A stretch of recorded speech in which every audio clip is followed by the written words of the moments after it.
That's got to be one of the coolest opening shots of all time.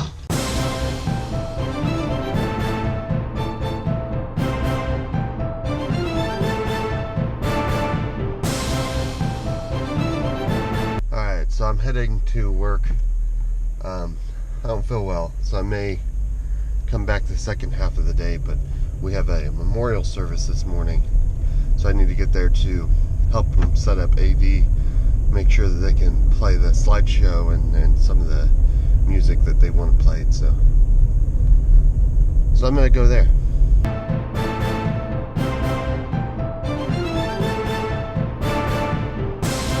So I'm actually gonna go home. It's about midday, and on my way I'm gonna grab some lunch. I wonder where I can get soup from. I don't want soup, it's too hot out here. Anyway, so I'll figure out something to do that I can do easily while in a supine position.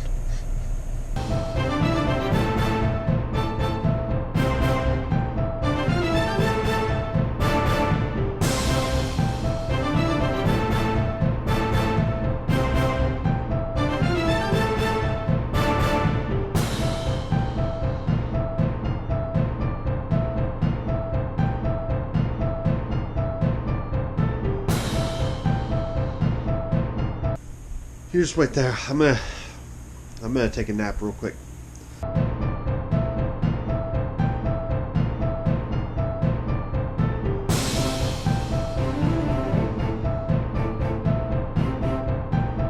Alright, so I got a good nap in.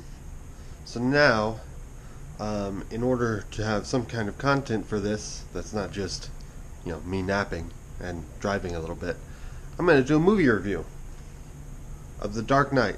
And if you like it, I may do one every once in a while, because I don't know if you know this about me or not, but I really love movies.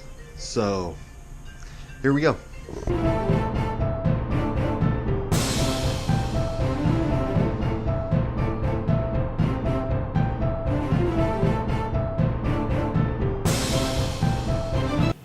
Hello, and welcome to the first ever Movies with Marcus. Title pending. Your favorite review show on YouTube.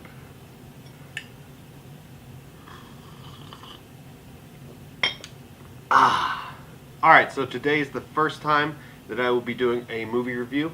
I haven't really decided how I'm going to do it yet, but I'm pretty excited about it. I love movies, so this seems like a pretty good way to spend my time. Today, we will be reviewing The Dark Knight.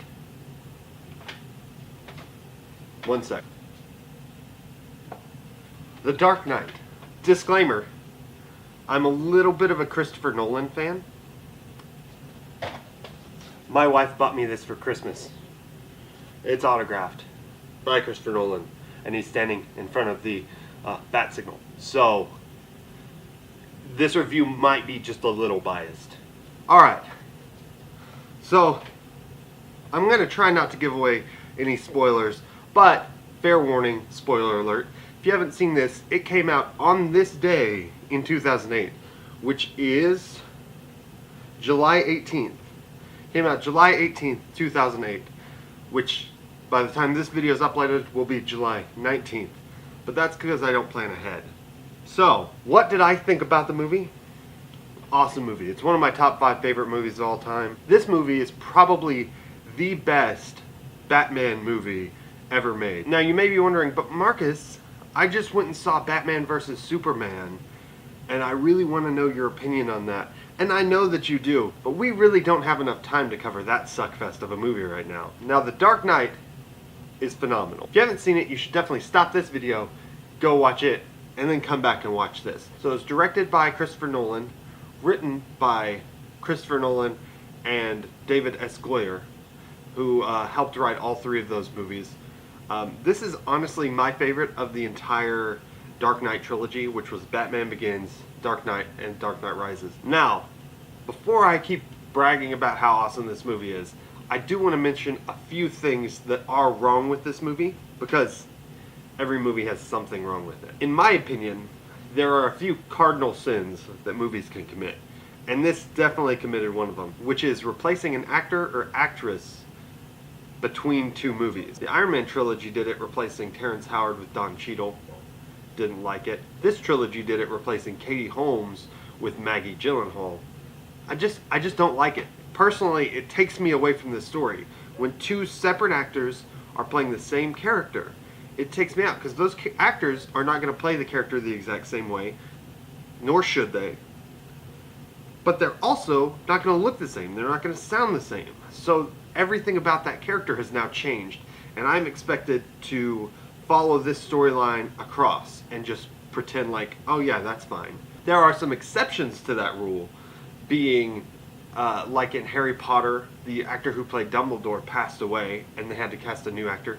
But honestly, that new actor came in and portrayed Dumbledore the exact same way the previous actor had. He did such a spectacular job of creating the same character that it's seamless.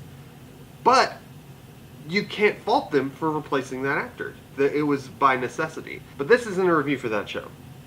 This is a review for Dark Knight. Dark Knight. It had some plot holes. But honestly, the idea behind it is so good that I kind of get past those. They don't really bother me because it portrays the Joker as a genius. He acts externally as though he has no plan. He even says that in the movie. Do I look like a guy with a plan? But the idea behind it is he is chaos, but he is planned chaos. He wants everything to go as wrong as possible and will execute a plan to create that chaos. And I think that's genius. It was one of the best written Jokers ever, excluding the animated series. The Joker in this, that was the Joker. Now, fun fact for you, the Joker in this is played by Mark Hamill. Mark Hamill is best known for his portrayal of Luke Skywalker in a little-known movie called Star Wars. I don't know if you can tell, but I really like Batman. I'm a fan.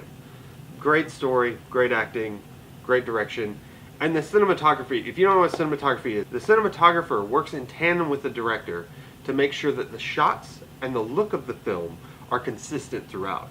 And the cinematographer for this did an amazing job. Fun fact, before working with Christopher Nolan on some of his movies, Wally Fitzer's biggest credits were with Playboy as a cinematographer. I looked him up on IMDb. It was a little weird. They're like, oh, he was the cinematographer on The Dark Knight. I wonder what else he's done. Oh, Playboy, that's odd. Yeah. So, fun fact.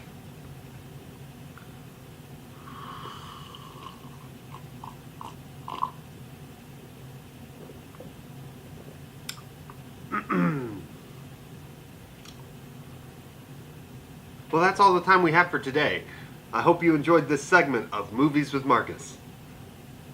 Title's still pending, because that's bad. That's stupid. Until next time, when we will be discussing the Power Rangers movie. Really? Power Rangers movie? Like the new one coming out with Bryan Cranston, or like the old one? There's no one over there, so they're not going to answer me. Bye! I'm feeling a lot better after my nap. Still a little stuffy up here, but not too bad. Nothing I can't deal with. So, we'll be back at it tomorrow. Got lots of stuff to do this week, so be looking forward to that. I don't know if you could tell that I was feeling better from my manic behavior in the movie review, but that was probably an indication. Oh, so you want to talk about Batman vs. Superman? Okay, let's start off with slow-mo. Too much slow-mo. And I love slow-mo. I watched 300. The slow-mo in that was amazing. And Zack Snyder was like, you know what? More slow-mo. Then we had to watch Bruce's parents die again for the billionth time. I cannot think of a single person who doesn't know that Bruce's parents were killed. Spoiler alert. That is not necessary. For real. If you did not know that Bruce's parents were killed, and that's what led to him becoming Batman, before watching or before hearing about Batman vs. Superman, please tell me in the comments. Because I would legitimately like to know if there was anyone left on this planet that did not know that fact about how Batman became Batman. For real, leave it in the comments. Okay, what else is wrong with that movie?